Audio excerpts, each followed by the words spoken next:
বিসমিল্লাহ আলহামদুলিল্লাহ ওয়াসসালাতু ওয়াসসালামু আলা রাসূলিল্লাহ আম্মা বাদ। আসসালামু আলাইকুম ওয়া রাহমাতুল্লাহি ওয়া বারাকাতুহু। সম্মানিত শ্রোতা দর্শক মণ্ডলী, আমি নবী সাল্লাল্লাহু আলাইহি ওয়াসাল্লামের একটি হাদিস আপনাদের সামনে পেশ করব। অত্যন্ত গুরুত্বপূর্ণ। একজন মুসলিম আরেকজন মুসলিমের কিভাবে সম্মান করবে, শ্রদ্ধা করবে, ভালোবাসা প্রদর্শন করবে এবং অন্তরকে পরিষ্কার পরিচ্ছন্ন রাখবে। সহিহ বুখারী মুসলিমের এই হাদিস। ছোট্ট দুটি কথা রয়েছে। রাসূলুল্লাহ সাল্লাল্লাহু আলাইহি ওয়াসাল্লাম বলছেন, সিবাবুল মুসলিমি ফুসুকুন ওয়া কিতালুহু কুফর। মুসলিমকে গালমন্দ করা হচ্ছে ফাসিকি কাজ।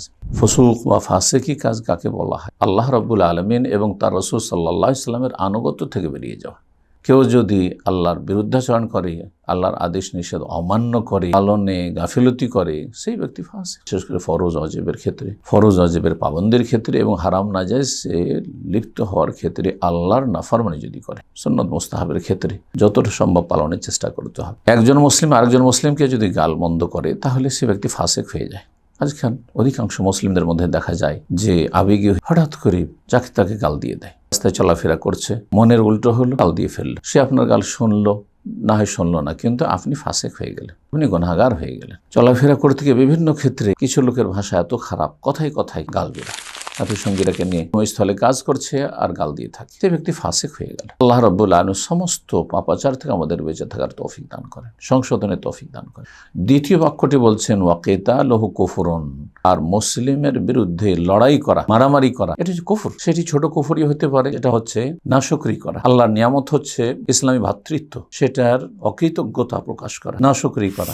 আর বড় কুফরি কখন হবে? যদি কোনো মুসলিমকে হত্যা করা জায়েজ মনে করেন, কোনো ফ্যাক্টর না, আপনি কোনো রকমের তাতে দ্বিধাদ্বন্দ্ব হচ্ছে না, আপনার ঈমান আপনাকে এই চরম অন্যায় থেকে বাধা দিচ্ছে না। যে অপরাধ শিরকের পরে সবচেয়ে বড় অপরাধ, একজন নিরীহ মানুষকে হত্যা করা, এবং যে কোনো মানুষের রক্ত নিরাপদ সাধারণ মানুষের জন্য। যদি কারো রক্ত হালাল হয়, সেটা যাদের হাতে শাসন ক্ষমতা রয়েছে তারা তার বাস্তবায়ন করে দণ্ডবিধানের।